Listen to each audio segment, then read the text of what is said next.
La butte, elle a toujours été un petit peu comme une sorte de protection pour les habitants du village.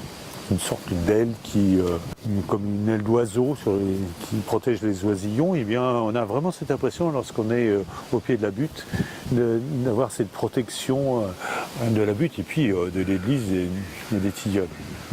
Puis ensuite, on gravit les pentes de la butte et on se retrouve au sommet. Voilà, et voilà, on peut découvrir tout le paysage. C'est un endroit très pittoresque. C'est un peu cet endroit-là qui m'a fait aimer le fait de venir habiter ici. Ça fait près de 40 ans que j'y habite. Et au fur et à mesure des années, j'en suis tombé un peu amoureux. Voilà.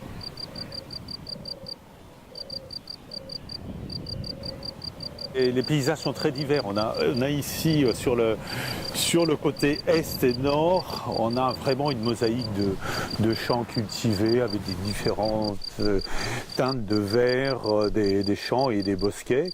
Ceci jusqu'à perte de vue. Donc c'est un très beau spectacle. On s'assoit simplement là et on contemple. Il y a des peintres qui viennent d'ailleurs s'installer et puis ils croquent le paysage. Et là, vous voyez, sur le versant sud, on a ces toits du village, et puis au loin, la ville un peu urbanisée là, de coulommiers, donc qui marque une ligne de crête aussi. Et on découvre aussi quelques hameaux qui sont disséminés dans la plaine, et puis la ligne d'horizon, elle est marquée par les bois de Doubs. Et c'est une grande forêt qui était auparavant une forêt, c'était un territoire de chasse du temps de Louis XVI.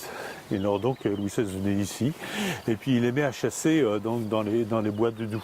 Et de temps en temps, il venait au sommet de la butte, dans l'église, pour la messe. Moi, j'aime bien venir me promener régulièrement ici, parce il y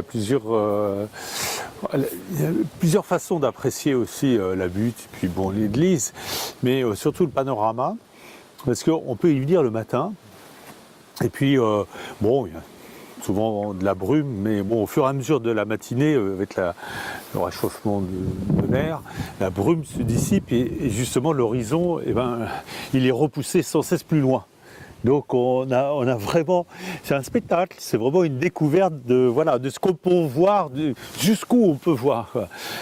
Voilà, on est au fin fond de la région Île-de-France, et juste après commence le Grand Est, la région au Grand Est, le département de la Marne et de l'Aisne. Voilà, ça c'est là-bas, c'est là-bas. Voilà. Alors Gargantua, il voulait creuser la vallée du Petit Morin et la vallée du Grand Morin qui façonne un petit peu le plateau briard dans lequel on se trouve. Et la butte de Doubs, eh bien, d'après la légende, Gargantua aurait transporté dans sa hotte de la terre. Et il aurait trébuché. Et donc, un peu de terre serait tombée de sa hotte et ça aurait formé la butte de Doubs. Voilà, une histoire. La vraie histoire de la butte.